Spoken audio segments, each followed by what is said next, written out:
1절부터 3절 말씀 같이 읽겠습니다. 그러므로 우리가 그리스도의 도의 초보를 버리고 죽은 행실을 회개함과 하나님께 대한 신앙과 세례들과 안수와 죽은 자의 부활과 영원한 심판에 관한 교훈의 터를 다시 닦지 말고 완전한 대로 나아갈지니라. 하나님께서 허락하시면 우리가 이것을 하리라. 아멘. 우리가 지난 주일에 나의 영적인 성숙도는 어디인가라고 하는 주제로 말씀을 들었습니다. 나는 어린아이의 수준인가? 아니면 나는 장성한 자의 성숙함을 지니고 있는가라고 하는 것이었습니다. 사실 지금 이 사도는 우리에게 지금 뭘 말하고 있냐면 어떤 예수 그리스도의 우월하심, 예수 그리스도의 뛰어나심, 위대하심, 이것을 설명하고 있습니다. 구약의 모든 제사장들보다도 뛰어나신 예수 그리스도, 특히 아론의 반차를 따르는 그 대제사장보다도 훨씬 우월하신 예수 그리스도의 대제사장직을 설명하고 있습니다. 그런데 문제는 뭐냐면 듣는 자들입니다. 이 서신을 읽고 말씀을 듣는 성도들의 영적인 수준이 낮다라는 거예요. 낮아서 어떤 영적 심오한 진리, 좀 높은 수준의 영적인 진리를 설명하기가 너무 어렵다라는 거죠. 왜? 설명을 해도 깨닫지를 못하니까. 그래서 하는 말이 뭐예요? 너희가 성숙해져야 된다. 좀 더 성숙한 그리스도인이 되어야 된다. 어린아이 같은 영적 수준에 머무르지 말고 날마다 젖만 먹는 그런 어린아이의 수준에 있지 말고 단단한 음식을 먹는 좀 장성한 수준의 어떤 그리스도인이 되어야 된다라는 것을 설명하고 있습니다. 성도 여러분, 우리는 분명히 예수 그리스도로 말미암아, 예수 그리스도를 믿음으로 말미암아 구원이라고 하는 어마어마한 선물을 받은 자들입니다. 그걸로 끝이 아니잖아요. 내가 정말 구원받았으면 구원받은 자답게 살아야 되는 것이 우리의 모습이기도 합니다. 구원받은 자답게 사는 것이 뭐냐? 그게 성장하는 것이고 성숙해져 가는 것이거든요. 내 연륜에 맞게, 내가 신앙생활한 연륜에 맞게 성숙한 자들이 되어야 된다는 거예요. 어린아이처럼 그냥 꾸준히 어린아이와 같은 그러한 모습이 되어서는 안 된다는 거죠. 미숙한 자가 되어서는. 또 그렇다고 내가 급하게 조숙한 자가 되어서도 안 되는 거죠. 나에게 맞는, 오늘 나에게 맞는 성숙함이 있어야 된다는 거죠. 다만 오늘보다는 내일이 더 성숙해져야 되고 내일보다는 모레가 더 성숙해져야 되는 것이 우리 그리스도인의 아름다운 모습이다라는 거죠. 그래서 그 성숙한 만큼 내가 하나님을 위해서 어떤 일을 할 것인가라는 걸 생각하고 그 일을 감당해내는 것, 그것이 우리의 아름다운 모습이다라고 할 겁니다. 오늘 6장 1절 3절은 이제 성숙하려고 한다면 우리가 기억해야 될 몇 가지가 있다라는 거죠. 가만히 앉아서 성숙해질 수는 없습니다. 내가 뭔가 몸부림을 쳐야 되고 갈급함이 있어야 됩니다. 내가 배고프지 않으면 안 먹는 것처럼, 먹어야 성장하는 것처럼 어떤 그런 거죠.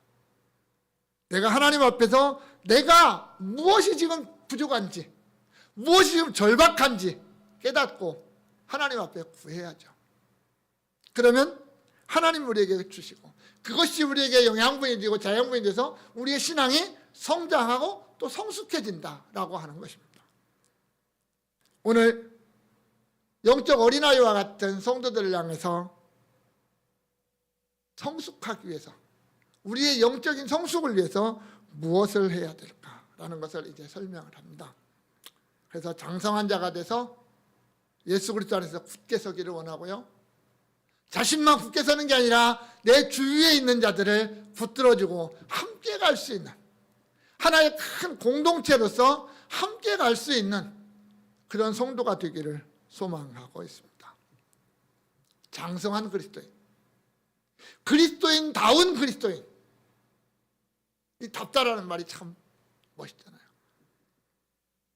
우리가 정말 나는 그리스도인다운 그리스도인인가 한번 생각해 보면서 영적인 성숙을 이루기 위해서 우리에게 필요한 것이 무엇인가를 한번 살펴보기를 원합니다. 영적 성숙을 이루라라는 겁니다. 먼저 초보의 도를 버려라 이렇게 말합니다. 1절에 보면 그러므로 우리가 그리스도의 도의 초보를 버리고 이랬거든요. 버리는 게 참 이제 등장을 합니다. 이 버린다라는 것은요, 떠나보낸다라는 겁니다. 떠나보낸다, 쫓아낸다, 포기한다, 무시하다. 법적인 용어로는 이혼한다라는 뜻까지 있는 게 이겁니다. 이 버린다라는 말입니다. 내가 영적으로 성숙하기 위해서는 먼저 버려야 될 게 있다라는 겁니다. 우리가 내 안에 뭔가 채우기 위해서는 내 안에 뭔가를 비워야 되는 거예요. 예수님이 산상수훈에서 심령이 가난한 자라고 하잖아요. 가난한 자. 심령에 뭔가 세상적인 거, 하나님 안에서 쓸모없는 것들을 먼저 버리는 작업이 우리 안에 먼저 필요하다라는 겁니다. 내가 가지고 있는 것 가운데서 포기할 것, 먼저 포기해야 된다는 거예요. 이 버린다는 것은 내게 있는 거예요. 지금 내 안에 있는 겁니다. 내가 없는 것을 버릴 수는 없잖아요. 그러니까 지금 뭔가 내 안에 자리하고 있는 것, 그런데 쓸모없는 것, 포기해야 될 것, 버려야 될 것, 쫓아내야 될 것이 있다라는 얘기예요. 그것을 버려라라는 말입니다. 내가 영적인 성장을 하는 데 있어서 장애물이 되는 것, 내 발목을 붙잡는 것, 내 시선을 흐리게 만드는 것, 나를 자꾸만 혼란스럽게 하는 것, 이것들을 버려야 됩니다. 그거를 과감하게 정리하지 않으면 그 안에 채울 수가 없기 때문입니다. 그런데 오늘 사도가 버리라고 하는 게 뭐냐면 그리스도의 도의 초보라고 말을 합니다. 그런데 이 그리스도의 도의 초보를 우리말로 좀 거꾸로 번역을 했어요. 원래는 그리스도의 초보의 도예요. 초보의 도. 기본적인 교리, 기본적인 가르침, 어떤 그런 거겠죠. 예수 그리스도에 관한 교훈 중에서 가장 기본적인 것, 그걸 말합니다. 어린이라 배울 수 있는 것, 영적 어린아이들에게 가르칠 수 있는 것. 우리 장로교에서 따르는 웨스트민스터 신앙 고백서와 대교리문답, 소교리문답이라는 게 있습니다.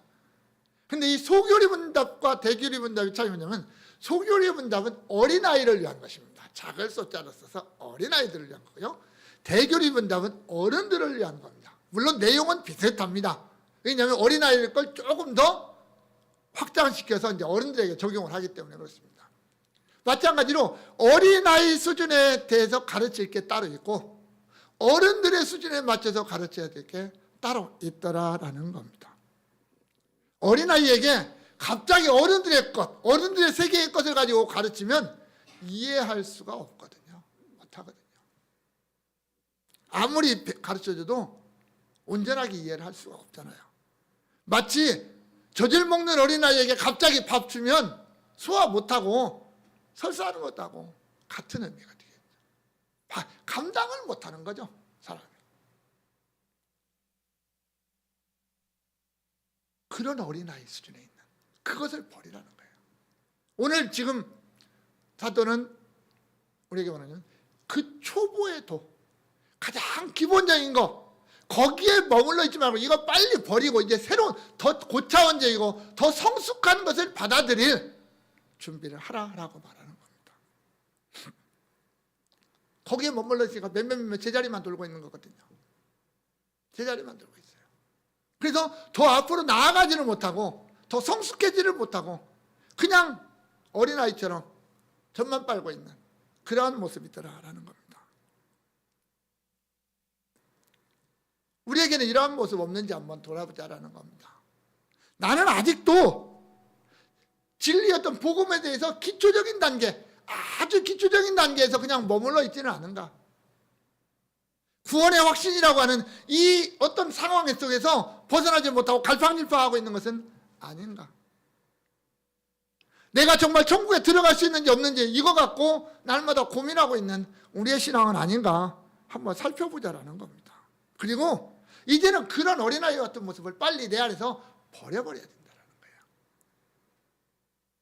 왜? 거기에 머물러 있으면 더 성숙한 자리로 나아가는데 방해가 되기 때문이라는 거예요. 그런 것은 과감하게 내 믿음 안에 딱 눌러놓고 앞으로 나아가야 된다는 겁니다. 그래서 영적인 어린아이의 수준을 빨리 벗어버리고 조금 더 성숙한 자리로 나아가기 위해서 몸부림을 치자라는 겁니다. 두 번째로 우리에게 하는 말은 뭐냐면 털을 다시 닦지 말라는 거예요. 털을 다시 닦지 말라. 2절부터 3절에 그러죠. 죽은 행실을 회개함과 하나님께 대한 신앙과 세례들과 안수와 죽은 자의 부활과 영원한 심판에 관한 교훈의 털을 닦지 말고 라고 했습니다. 털을 닦는다라는 거 오늘날 공사하는 거하고는 좀 다르죠. 오늘날은 건물을 지으려면 일단 땅을 파고 깊이 콘크리트로 바닥을 칩니다. 저 송도 같은 데서 빌딩을 지을 때는 말뚝을 박아서 밑에 안반층에 닿을 때까지 말뚝을 박거든요. 그래서 땅 위에 건물을 짓는 게 아니라 어떻게 보면 땅 속에 있는 안반 위에다가 건물을 짓는 그런 어떤 작업을 사실은 하거든요. 고층 빌딩일 때는 다 그렇게 하겠죠. 그런데 옛날 우리 건물을 지을 때는 제일 먼저 뭐부터 하냐면 땅을 다지는 일부터 합니다. 큰 돌을 하나 갖다 놓고 여러 군데에다 돌을 묶어요. 그래가지고 그 돌을 들었다 놨다 땅 칩니다. 땅을 쳐요. 우리 요즘 사람 젊은 사람들은 이해가 안 되겠지만 저희 아버지 세대에서 저희 아버님이 목수였으니까요. 그때 집을 때는 그거부터 했습니다. 땅을 땅땅에 막 다지는 겁니다. 때려서 다지는 겁니다. 그리고 그 위에다 돌을 올려놓고 그 위에다 나무를 세우는 겁니다. 여러분, 흙 위에다가 돌을 놓고 그 위에다 나무를 세워요. 그런데 그 건물이 몇백 년을 가요. 여러분 이런 얘기하면 그럴지 몰라도 경복궁에 가서 근정전 같은 거 한번 보십시오. 기둥 어마어마하게 크잖아요. 이렇게 큰 기둥. 그 밑에 보면 돌이 큰 게 있습니다. 그 돌 밑에는 맨 땅입니다. 그냥 맨 땅에다 돌 올려놓고 그 뒤에 나무 올려놨습니다. 그 나무 하나, 기둥 하나가 바치는 무게가 얼마나 되겠습니까? 어마어마합니다. 기본 5톤 이상은 된다고 그러거든요. 기둥 하나에 바치는 무게가 5톤 이상의 무게를 바친다고 그렇게 얘기를 하더라고요. 흙 위에 지은 집인데도 올려놓은 집이거든요. 어떻게 보면. 그런데도 몇백 년씩 흔들리지 않냐고 있어요. 왜 그럴까요? 땅이 그만큼 단단하게 다져졌다라는 겁니다. 이게 털을 닦는 겁니다. 사실은. 그런데 오늘 뭐라고 하냐면 그 털을 다시 닦지 말라는 거예요. 왜? 이미 그 터가 닦아져 있으니까. 고린도전서 3장 10절에 보면 10절 이하에 보면 그 터가 뭐냐라고 물을 때 예수 그리스도다라고 말을 합니다. 예수 그리스도라고 하는 터가 아주 견고한 터가 닦아져 있다라는 거예요. 그런데 우리는 자꾸만 다른 터를 또 닦으려고 하는 그런 어리석음이 있다라는 거예요. 특히 어떤 사람들이 어린 자들, 영적 수준이 낮은 자들이 그 그리스도라고 하는 견고한 털을 자꾸 밀어놓고 다른 털을 다지려고 하는 어리석음이 있다라는 거예요. 오늘 본문에는 당시의 성도들 중에 지금 이 편지를 읽고 있는 성도들 가운데 그런 털을 다시 닦으려고 하는 6가지의 교훈이 등장을 합니다. 6가지의 교훈이 등장합니다. 그러나 2개씩 이렇게 묶어보면 우리가 이해하기가 쉽습니다. 먼저 등장하는 게 뭐냐면 회개와 신앙이라는 거예요. 회개와 신앙. 이 회개라는 것과 신앙이라고 하는 것은 사실 불가분의 관계입니다. 나눠질 수 없는 겁니다. 왜냐하면 하나님 앞에서 죄를 회개한 사람은 자연스럽게 하나님을 향한 신앙으로 연결되기 때문에 그렇습니다. 우리가 기독교 교리를 이렇게 배우다 보면 성령론이라는 것을 배우게 됩니다. 거기에 보면 구원의 서정이라고 하는 9가지 단계가 등장을 합니다. 소명, 하나님의 부르심, 중생, 거듭남, 회개, 그 다음에 믿음, 신앙, 칭의, 양자, 성화, 견인, 영화라고 하는 9가지의 단계가 이렇게 계단처럼 등장을 합니다. 그런데 이 9개 중에서 회개와 신앙을 하나로 묶기도 합니다. 그래서 회심이라고 하는 하나의 단계로 묶기도 합니다. 그만큼 이 회개와 신앙은 늘 같이 움직이는 겁니다. 회개라는 말은 돌아선다는 말이죠. 돌아선다라는 거예요. 방향을 완전히 바꾼다. 180도 바꾸는 겁니다. 근데 오늘 본문에 보면 죽은 행실로부터의 회개예요. 죽은 행실로부터 회개. 이게 뭘까요? 가장 처음 예수 믿을 때 하는 회개예요. 이게 우리가 세상을 향하여, 죽음을 향하여, 죄를 향하여 가던 발걸음을 돌이키는 것, 그 회개예요. 여기에서 머물러 있는 거예요. 이 회개를 날마다 하려고 그러는 거예요. 이건 한 번이면 족한 거거든요. 한 번이면 족한 거예요. 우리가 날마다 삶 속에서 죄를 짓는 어떤 그런 회개하고 다른 거예요. 이건 죽은 행실로부터의 회개라는 것은요, 우리가 예수를 믿기 이전에서 예수를 믿는 단계로 들어올 때 하는 회개를 말하는 거거든요. 그래서 예수님도 복음을 전하기 시작할 때 너희가 회개하고 복음을 믿어라 이렇게 말하잖아요. 베드로도 그러죠. 어찌할꼬 하고 탄식하는 무리들 향해 너희가 회개하고 세례를 받아라 이렇게 말하잖아요. 회개라는 걸 먼저 강조해요. 왜? 하나님께로 방향을 완전히 바꾸는 것, 이게 중요한 거거든요. 내가 지금 어디를 바라보고 어디를 향하여 걸어가고 있느냐라고 하는 게 중요해요. 내가 하나님을 향하여 걸어가는 과정에서도 넘어지거든요. 잘못하거든요. 그것 회개하는 거거든요. 그 회개가 아닌 하나님을 등지고 걸어가던 발걸음을 돌이키는 이 죽은 행실에서의 회개에 머물러 있으면 안 되지 않느냐는 거예요. 근데 그거에 머물러 있는 사람들이 많이 있더라는 겁니다. 신앙도 마찬가지입니다. 죄악을 바라보던 시선을 하나님을 향하여 바라보는 시선으로 바꾸는 거거든요. 이제 하나님만 바라보는 겁니다. 하나님만을 나의 왕으로 인정하고 고백하고 따라가는 겁니다. 그게 믿음입니다. 신앙입니다. 그 하나님의 말씀만 듣고 그 하나님의 말씀에 순종하는 게 믿음입니다. 그래서 우리의 신앙이라고 하는 것은, 우리의 믿음이라는 것은 늘 하나님을 향해 있어야 된다라는 겁니다. 세상을 향해 있는 게 아닙니다. 하나님을 향해서 있어야 돼요. 하나님이 아닌 그 어떤 존재도 우리의 신앙의 대상이 될 수가 없더라 하는 겁니다. 하나님과 바알 사이에서 머뭇머뭇해서도 안 됩니다.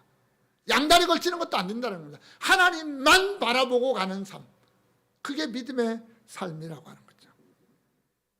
내 고백에 맞는, 내 안에 있는 믿음을 입술로 고백하고 그 고백에 맞는 삶을 살아가는 것, 그게 신앙이라고 하는 거죠.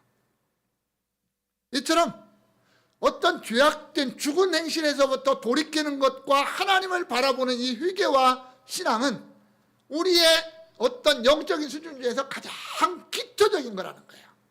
출발점입니다. 여기서부터 출발하는 거거든요. 이게 없으면 안 되는 거죠. 그런데 문제는 뭐예요? 이게 아무리 중요해도 거기에 머물러 있으면 안 된다는 말입니다. 거기에 머물러 있지 말라는 거예요. 근데 사람들이 자꾸 거기에 머물러 있으려고 그래요. 거기에.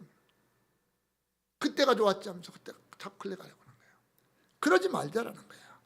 이제는 조금 더 그 위에 뭔가를 쌓아서 더 아름다운 집을 지어가야지. 그냥 기초 안에서 기어다닐 수는 없지 않느냐라는 겁니다. 두 번째는 세례와 안수라고 하는 게 등장합니다. 이건 교회 안에 있는 어떤 예식이나 또는 관습, 어떤 이런 것과 관련된 내용입니다. 초대교회에서도요, 이런 예식들, 관습들이 참 많이 중요하게 여겨진 것들이 있는데, 본문에서는 그 대표적인 것 두 가지를 이야기합니다. 세례와 안수라고 하는 겁니다. 우리가 세례를 받습니다. 세례를 받아요. 제가 한번 설명을 했던 것 같습니다. 우리가 세례 받을 때 가장 중요한 게 뭐냐? 라고 물으시면 물로 이게 아닙니다. 그 이전에 하는 게 중요합니다. 뭐냐면 서약입니다. 내가 손을 들고 하나님 앞에 서약하는 겁니다. 신구약 성경에 하나님의 말씀이라는 걸 인정하고 내가 하나님의 말씀에 따라서 순종하겠다라는 서약이고, 내가 세례를 받음으로 내가 예수 그리스도와 함께 죽고 예수 그리스도와 함께 살았다라고 하는 이 믿음을 고백하는 것이고, 내가 이제는 완전한 그리스도인으로서 그리스도인답게 살겠다고 하나님 앞에 서약하는 겁니다. 그리고 내가 교회 공동체 속의 일원으로서 나에게 주어진 일을 내가 감당하겠습니다 라고 서약하고, 그 서약에 대한 인침으로, 확증으로 세례라는, 물로 바르고 세례라는 걸 의식을 해야 합니다. 그러니까 머리다 물을 바르느냐, 그 사람을 갖다 물속에다 퐁당 집어넣었다 빼느냐, 그것은 별개의 문제예요. 그게 중요한 게 아니에요. 물속에 들어갔다 나오는 그게 중요한 게 아니라 내가 하나님 앞에 어떻게 서약하고 어떻게 나아가느냐라는 게 중요한 거예요. 그런데 초대교회나 오늘날이나 이거 갖고 싸우는 사람들이 있어요. 세례는 물속에 들어갔다 나와야만 세례다라고 말하면서 우리 물 가지고 이렇게 하는 건 세례도 아니다라고 주장하는 사람들이 오늘날도 많이 있어요, 사실. 그러나 그게 아니라. 근데 초대교회에서는 어떤 거냐면 이 세례가 교회에만 있는 게 아니거든요. 유대교회도 있었단 말입니다. 유대교회도. 또 다른 이방 종교에도 세례와 비슷한 게 있었어요. 결례의식이라는 게 있었거든요. 사람들이 세례를 왜 받느냐, 언제 받느냐, 이것보다 내가 좀 뭔가 잘못하고 내가 뭔가 좀 죄를 범했으면 뭔가 내가 어떤 이런 세례라고 하는 물속에 씻는 이런 의식, 눈에 보이는 어떤 이런 것을 통해서 나 자신이 하나님 앞에 깨끗해진다라고 하는 생각을 자꾸 가지려고 하는 거예요. 한 번 내가 세례를 받음으로 내가 하나님의 사람으로 확정되었다라고 하는 이 믿음을 자꾸 잊어버리고 날마다 내가 세례라고 하는 비슷한 것을 계속 해가면서 나 자신을 씻어내려고 하는. 그러나 비누로도 우리의 죄악은 씻어지는 게 아니잖아요. 우리가 그렇게 한다고 해서 우리의 죄악이 씻어지는 게 아니잖아요. 내가 날마다 샤워를 하루에 12번씩 한다고 해서 우리의 죄악이 씻어지는 거 아니잖아요. 그런데 사람들이 자꾸 그런 쪽에 유혹에 흔들리는 거죠. 말로만 얘기하냐라는 거죠. 행동으로도 해야 된다라고 하는 이런 어떤 이야기들에 흔들리는 거죠. 안수라는 것도 그래요. 이 안수의 의미는 구약에서, 성경에서 이 안수는 세 가지 종류의 등장을 합니다. 첫째는 제물에게 안수를 해요. 내가 제물에 머리에 손을 얹고 안수해요. 그거 함으로써 어떻게 되냐면 내 모든 죄악을 이 제물, 짐승에게 다 전가를 시키는 겁니다. 그래서 그 짐승이 죽는 거예요. 내 죄 때문에 죽는. 어떤 그럴 때 제물에게 안수를 했습니다. 또 하나는 아버지가 자식들에게 축복할 때 어떤 안수를 했어요. 야곱이 자기 요셉의 두 아들을 데려다 놓고 므낫세와 에브라임에게 안수하면서 축복했던 것, 또는 이삭이 야곱에게 축복했던 것, 우리가 그런 걸 볼 수 있겠죠. 머리에 손을 얹고 축복할 때 쓰는 어떤 그런 게 있습니다. 세 번째는 뭐냐면 어떤 직분자를 맡길 때 안수했습니다. 구약에도 분명히 있었고 신약에서는 사도행전에 집사들을 세울 때 안수했고, 또 사울과 바나바를 선지자로 파송할 때 그들에게 안수해서 그들을 보내는 어떤 그런 일들을 보았습니다. 또 하나 있었는데 신약에 등장하는 어떤 그 가운데 뭐냐면, 우리가 이제 사도행전 읽다 보면 베드로가 안수할 때 성령이 임했죠. 바울이 또 안수할 때 성령이 임하는 역사들을 보게 됩니다. 그래서 성령의 임재를 원할 때 이제 안수하는 그런 게 있었습니다. 신약 시대에도. 그런데 사람들이 여기에 집중하는 거예요. 여기에. 한마디로 얘기하면 내가 안수를 받아야만 성령의 충만함과 임재를 얻는다라고 생각을 하고 자꾸 머리 드미는 거죠. 한때 우리나라 사람도 그거 많이 했습니다. 기도원 쫓아다니면서 안수 받으러 얼마나 많이 다녔는지 모릅니다. 안수 받아야만 뭔가 되는 것처럼, 안수 받은 사람만 뭔가 대단한 사람처럼, 또 그거 해주는 사람은 막 더 어마어마했죠. 예수님 다음 가는 사람처럼 그랬단 말입니다.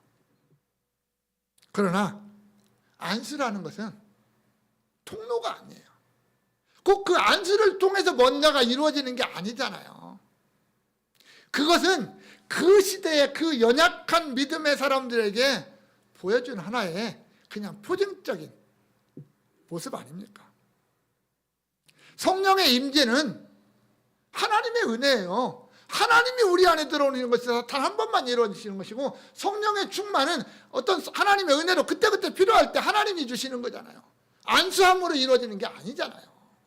그런데 자꾸 그런 쪽에 관심을 가지고 눈에 보이는 것, 내 몸으로 뭔가를 해야만 된다라고 하는 이런 생각을 가지고 있는 연약한 게 있다라는 겁니다. 그런 걸 통해서 뭔가를 이루려고 하는 사람들이 교회 안에도 있더라는 거죠.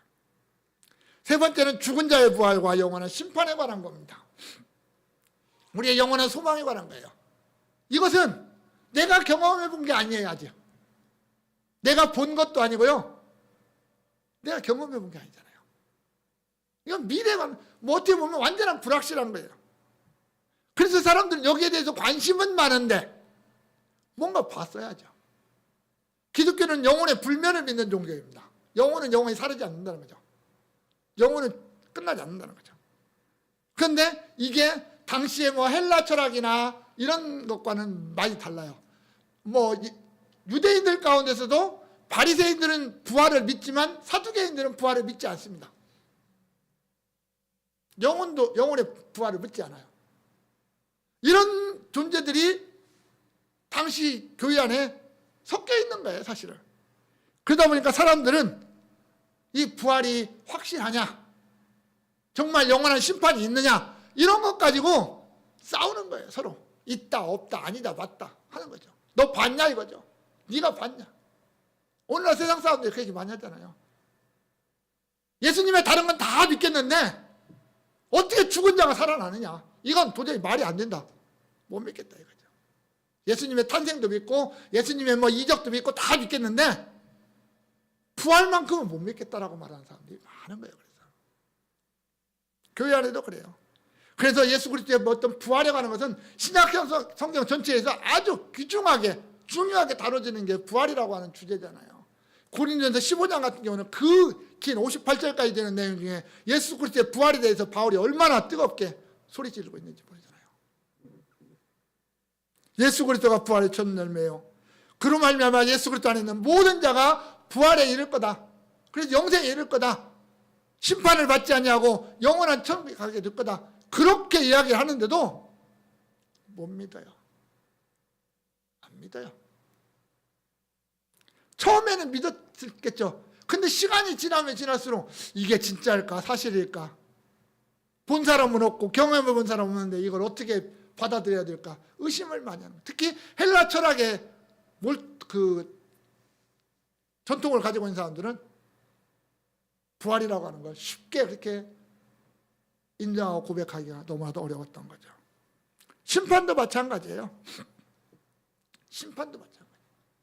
처음에 기독교의 복음을 받아들일 때 우리의 영원한 심판은 예수 그리스도로 말미암아 우리는 벗어났다, 이렇게 가르쳐 주거든요. 장차 우리가 주님 앞에 설 때 내가 예수를 믿었다면 나는 영원한 심판, 그 영원한 불지옥이 아니라 영원한 천국으로 가는 그런 복된 자가 될 거다라고 가르쳐 놓는데도 내 삶을 돌아보니까 내가 과연 천국에 들어갈 수 있을까라고 하는 불안함이 내 마음에 또 엄습해오고, 나는 과연 뭘까 라는 생각 자주 하게 되고, 이런 일들이 있잖아요. 여러분, 성경은 분명히 말하잖아요. 우리에게 영원한 심판에서 피난처가 되시는 분은 예수 그리스도. 율법조차도 우리를 그 심판에서 모면하게 하지 못한다라고 분명히 말씀하고 있잖아요. 예수 그리스도 안에서만 마지막 심판에서 벗어나 영원한 생명을 누릴 수 있는 게 진리잖아요. 그런데 우리 성도들이 거기에 대한 확신을 하지 못하고 내가 주님 앞에 가서 어떠한 상급을 받을 수 있을까 여기에 집중하지 못하고 내가 과연 천국에는 갈 수 있을까, 내가 과연 구원이라고 하는 걸 받았나, 여기에 머물러 있는 이 어린아이와 같은 초부적 신앙, 여기에 있다는 거예요. 그래서 다시금 이 털을 다시 닦아야 되는 이런 형편에 놓여 있는 사람들이 많이 있더라는 거예요. 성도 여러분, 나는 그렇지 않습니까? 지금 나는 정말 구원에 대한 너무나도 분명한 확신이 있어서 나는 그런 거에 대해서는 자유하고 나는 날마다 그리스도 안에서 자유를 누리며 기쁨으로 살아가고 있습니까? 우리는 아직도 그 털을 다시 닦아야 되는 그런 연약한 존재에 있지는 않습니까? 우리가 영적인 성숙함이 필요한 이유가 거기에 있는 거죠. 좀 더 나아가야 돼요. 우리의 모습이라는 거죠. 그래서 궁극적으로는 완전한 대로 나아가라 라고 말합니다. 완전한 대로 나아가라. 우리가 완성 혹은 성숙을 향하여 계속해서 나아가자라는 말입니다. 사실은 계속해서 나아가야 된다는 거예요. 완전한 대라고 해서 뭐 완전한 지식 또는 완성 이걸 의미하는 것은 아닙니다. 성숙이라고 하는 거죠. 성숙. 1절에 등장하는 초보가 어린아이라면 여기 완전한 데는 좀 영적으로 성숙한 자를 가리켜서 말하는 거죠. 성숙한 자.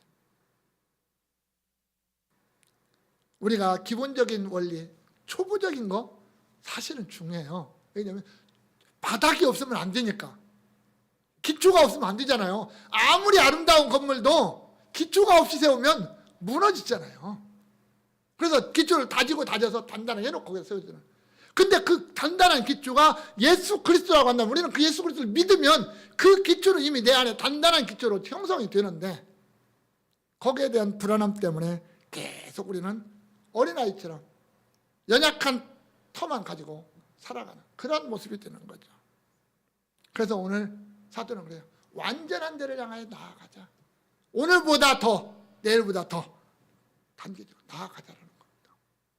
그게 우리가 성숙함을 이루어가는 과정이기 때문에 우리는 늘 전진해야 됩니다. 비행기가 땅에 떨어지지 않고 공중을 날아갈 수 있는 이유는 올라가려고 하는 힘 때문이거든요. 앞으로 나아가는 것과 올라가려고 하는 힘 때문이거든요. 우리도 그래야 된다는 겁니다. 우리가 나아가는 힘이 없고 올라가는 힘이 없으면 우리는 떨어지는 겁니다. 떨어질 수밖에 없어요. 오늘의 정체되고 오늘에 그냥 머물러 있으면 그냥 어린아이일 수밖에 없는 거죠. 그렇게 되는 겁니다. 사랑하는 성도 여러분, 우리가 영적으로 성숙해야 된다, 성숙해져야 된다, 그러기 위해서 몸부림을 쳐야 된다 라고 말을 하는데 먼저 그 전에 우리가 잊지 말아야 될, 내가 몸부림치기 이전에 잊지 말아야 될 한마디의 말씀이 있습니다. 오늘 본문 3절에 하나님께서 허락하시면 우리가 이것을 하리라 라는 말씀입니다. 먼저 하나님이 우리에게 은혜 베풀어 주셔야 된다는 말입니다. 하나님이 허락하시고 우리가 성숙해져가는 모든 것들을 하나님이 허락하시고 하나님이 도와주시고 하나님이 이끌어 주셔야지 내 몸부림만 가지고는 안 된다는 말입니다. 그래서 우리는 먼저 하나님 앞에 나 자신을 세우는 일이 필요한 겁니다. 하나님의 은혜로 가는 것이지 우리의 연약함으로 불가능한 것이기 때문에 그래요. 우리 아까 찬양했던 것처럼 전능하신 그 하나님 앞에, 전능하신 그 하나님 앞에, 내가 믿는 그 전능하신 하나님 앞에 불가능이 없다는 것을 우리가 고백하면서, 내가 믿는 그 전능하신 하나님에게 능치 못하심이 없다는 것을 우리가 고백하면서 그 앞에 나 자신을 세워야 될 이유가 있는 거죠. 그래야 그분 앞에 내려놓고 그분의 인도하심에 나 자신을 맡기고 따라가는 거죠. 그럴 때 하나님의 은혜 가운데서, 은혜 속에서 우리는 날마다 성장하고 또한 성숙해져 가게 된다라고 하는 거 아니겠습니까? 우리는 성장하고 성숙해져야 됩니다.